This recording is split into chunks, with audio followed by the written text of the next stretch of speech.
Columbia University is a private Ivy League research university in Upper Manhattan, New York City. It was established in 1754 as King's College by royal charter of George II of Great Britain, and is the oldest college in New York State as well as the fifth chartered institution of higher learning in the country, making Columbia one of 9 colonial colleges founded before the Declaration of Independence. After the Revolutionary War, King's College briefly became a state entity, and was renamed Columbia College in 1784. A 1787 charter placed the institution under a private board of trustees before it was renamed Columbia University in 1896 when the campus was moved from Madison Avenue to its current location in Morningside Heights, occupying land of 32 acres. Columbia is one of the 14 founding members of the Association of American Universities,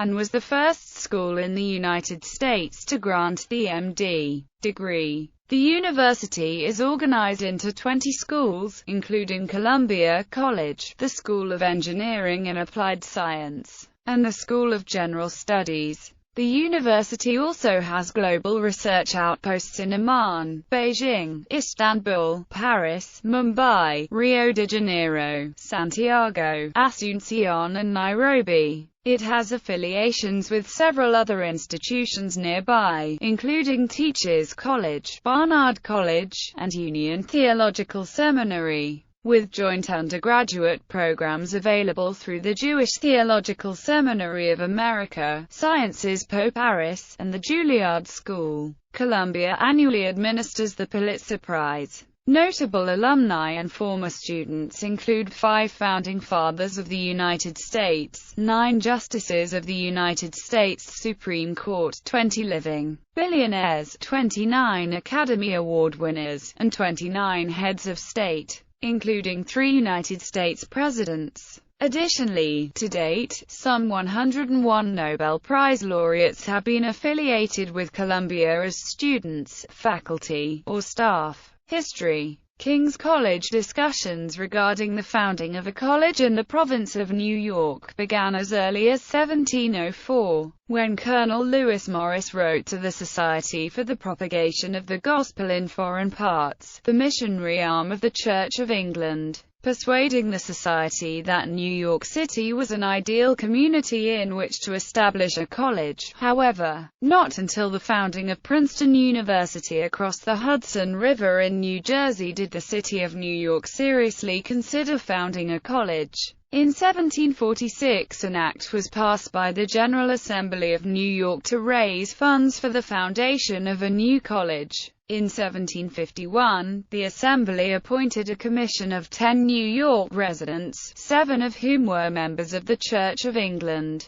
to direct the funds accrued by the state lottery towards the foundation of a college. Classes were initially held in July 1754 and were presided over by the college's first president, Dr. Samuel Johnson. Dr. Johnson was the only instructor of the college's first class, which consisted of a mere 8 students. Instruction was held in a new schoolhouse adjoining Trinity Church, located on what is now Lower Broadway in Manhattan. The college was officially founded on October 31, 1754, as King's College by royal charter of King George II, making it the oldest institution of higher learning in the state of New York and the 5th oldest in the United States. In 1763, Dr. Johnson was succeeded in the presidency by Miles Cooper, a graduate of the Queen's College, Oxford, and an ardent Tory. In the charged political climate of the American Revolution, his chief opponent in discussions at the college was an undergraduate of the class of 1777, Alexander Hamilton. The American Revolutionary War broke out in 1776, and was catastrophic for the operation of King's College, which suspended instruction for 8 years beginning in 1776 with the arrival of the Continental Army. The suspension continued through the military occupation of New York City by British troops until their departure in 1783. The college's library was looted and its sole building requisitioned for use as a military hospital, first by American and then British forces. Loyalists were forced to abandon the King's College in New York, which was seized by the rebels and renamed Columbia College. The Loyalists, led by Bishop Charles Inglis, fled to Windsor, Nova Scotia, where they founded what is now the University of King's College. Columbia College. After the Revolution, the college turned to the state of New York in order to restore its vitality,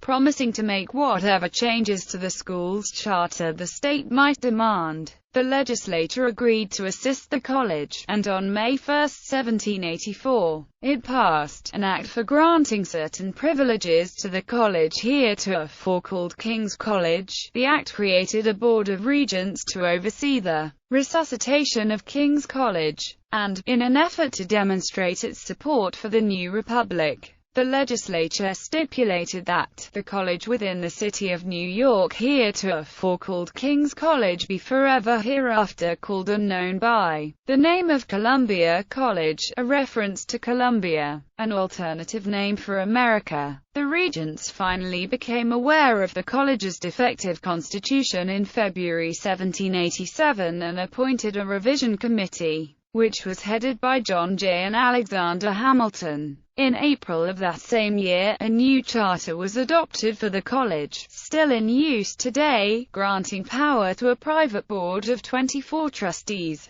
On May 21, 1787, William Samuel Johnson, the son of Dr. Samuel Johnson, was unanimously elected president of Columbia College. Prior to serving at the university, Johnson had participated in the First Continental Congress and been chosen as a delegate to the Constitutional Convention for a period in the 1790s, with New York City as the federal and state capital and the country under successive Federalist governments. A revived Columbia thrived under the auspices of Federalists such as Hamilton and Jay. Both President George Washington and Vice President John Adams attended the college's commencement on May 6, 1789. As a tribute of honor to the many alumni of the school who had been involved in the American Revolution, the college's enrollment, structure, and academics stagnated for the majority of the 19th century,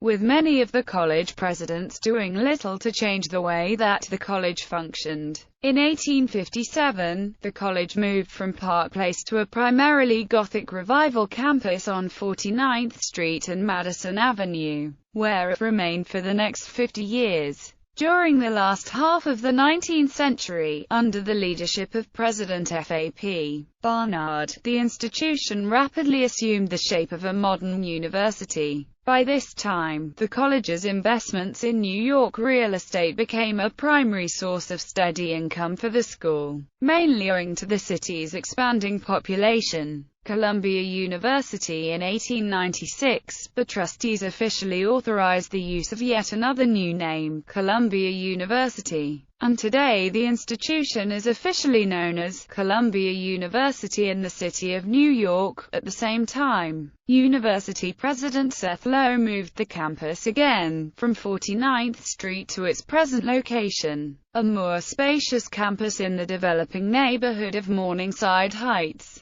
Under the leadership of Low's successor, Nicholas Murray Butler, who served for over 4 decades, Columbia rapidly became the nation's major institution for research, setting the multiversity model that later universities would adopt. Research into the atom by faculty members John R. Dunning, I. Rabi, Enrico Fermi and Polycarp Kusch placed Columbia's physics department in the international spotlight in the 1940s after the first nuclear pile was built to start what became the Manhattan Project. In 1947, to meet the needs of GIs returning from World War II, University Extension was reorganized as an undergraduate college and designated the Columbia University School of General Studies. During the 1960s, Columbia experienced large-scale student activism, which reached a climax in the spring of 1968 when hundreds of students occupied buildings on campus. The incident forced the resignation of Columbia's president, Grayson Kirk, and the establishment of the University Senate. Though several schools within the university had admitted women for years, Columbia College first admitted women in the fall of 1983. After a decade of failed negotiations with Barnard College, the all-female institution affiliated with the university, to merge the two schools. Barnard College still remains affiliated with Columbia, and all Barnard graduates are issued diplomas authorized by both Columbia University and Barnard College.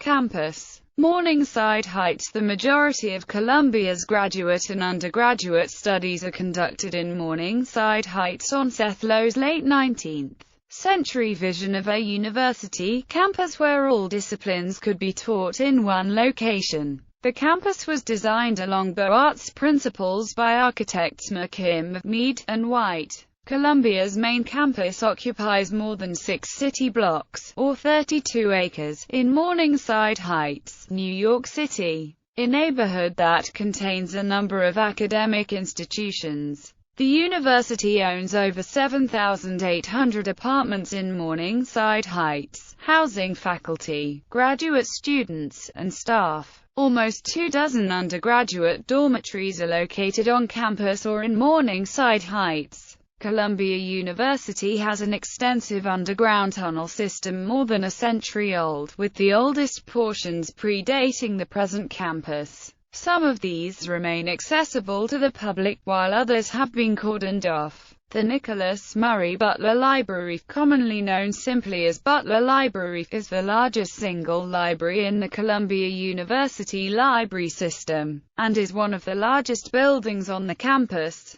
Proposed as South Hall by the university's former president Nicholas Murray Butler as expansion plans for Lowe Memorial Library stalled. The new library was funded by Edward Harkness, benefactor of Yale's residential college system, and designed by his favorite architect, James Gamble Rogers. It was completed in 1934 and renamed for Butler in 1946. The library design is neoclassical in style. Its facade features an arcade of columns in the Ionic order above which are inscribed the names of great writers, philosophers, and thinkers, most of whom are read by students engaged in the core curriculum of Columbia College. As of 2012, Columbia's library system includes over 11.9 million volumes, making it the 8th largest library system and 5th largest collegiate library system in the United States. It has also been ranked among the United States' most beautiful libraries. Several buildings on the Morningside Heights campus are listed on the National Register of Historic Places. Lowe Memorial Library, a National Historic Landmark in the centerpiece of the campus, is listed for its architectural significance.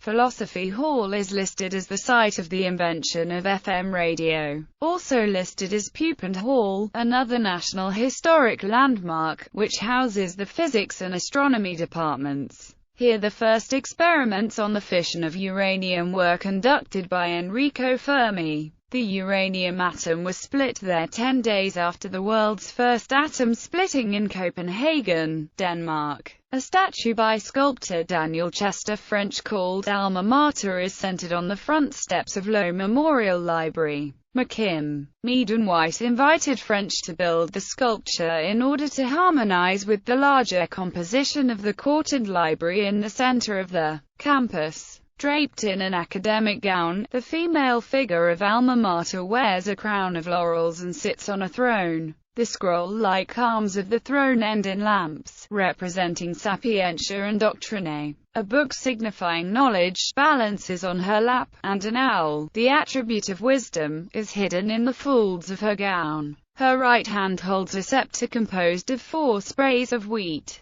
terminating with a crown of King's College, which refers to Columbia's origin as a royalist institution in 1754. A local actress named Mary Lawton was said to have posed for parts of the sculpture. The statue was dedicated on September 23, 1903, as a gift of Mr. and Mrs. Robert Goelet, and was originally covered in golden leaf. During the Columbia University protests of 1968, a bomb damaged the sculpture, but it has since been repaired. The small hidden owl on the sculpture is also the subject of many Columbia legends. The main legend being that the first student in the freshman class to find the hidden owl on the statue will be valedictorian, and that in any subsequent Columbia male who finds it will marry a Barnard student, given that Barnard is a women's college. The Steps, alternatively known as Low Steps, or the Urban Beach, are a popular meeting area for Columbia students.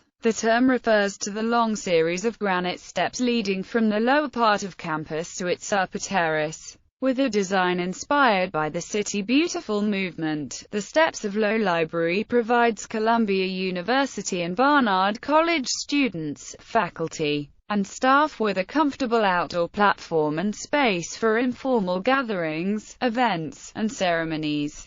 McKim's classical facade epitomizes late 19th century new classical designs, with its columns and portico marking the entrance to an important structure. On warm days when the weather is favorable, the low steps often become a popular gathering place for students to sunbathe, eat lunch, or play frisbee. Other campuses. In April 2007, the university purchased more than two-thirds of a 17-acre site for a new campus in Manhattanville, an industrial neighborhood to the north of the Morningside Heights campus. Stretching from 125th Street to 133rd Street, the new campus will house buildings for Columbia's Business School, School of International and Public Affairs, and the Jerome L. Green Center for Mind, Brain, and Behavior, where research will occur on neurodegenerative diseases such as Parkinson's and Alzheimer's. The $7 billion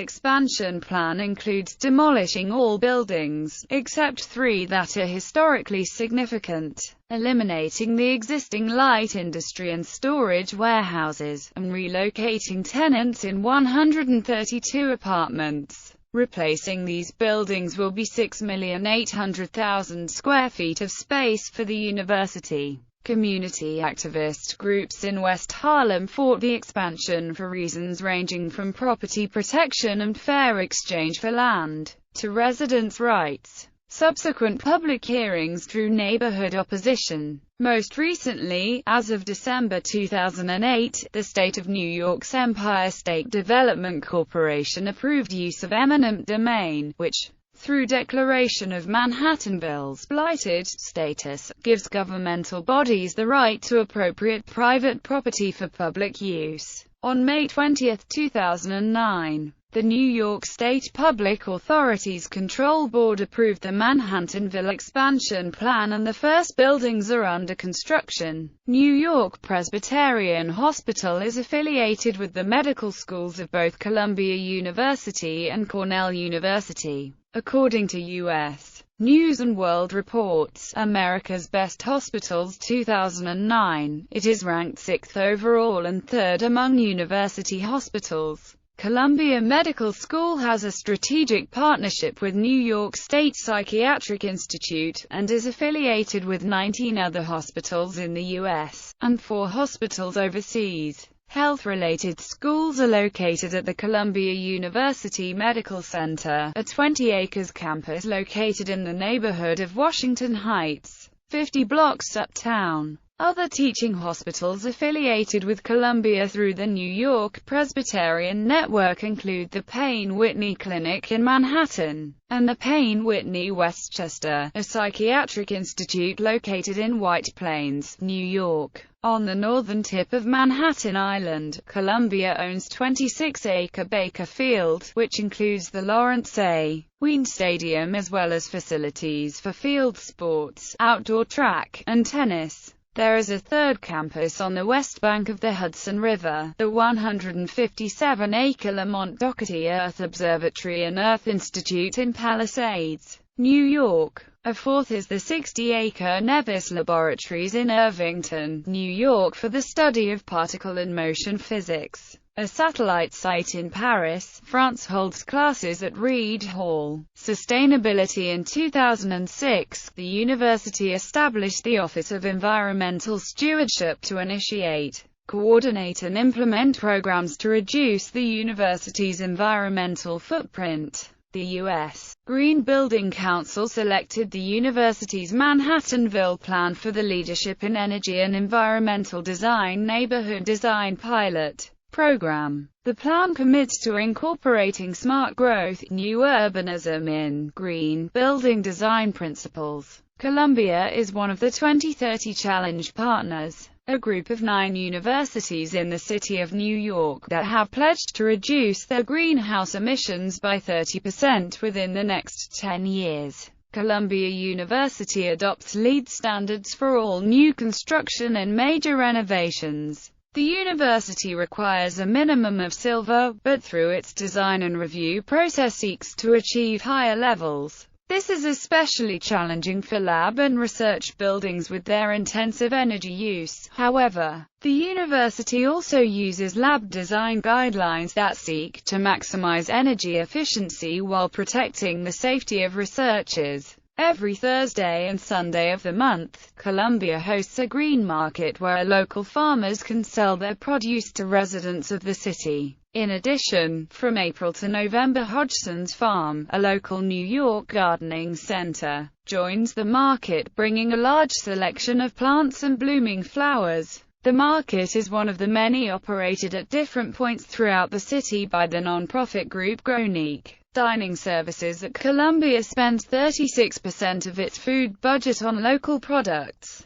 In addition to serving sustainably harvested seafood and fair trade coffee on campus, Columbia has been rated B+ by the 2011 College Sustainability Report Card for its environmental and sustainability initiatives.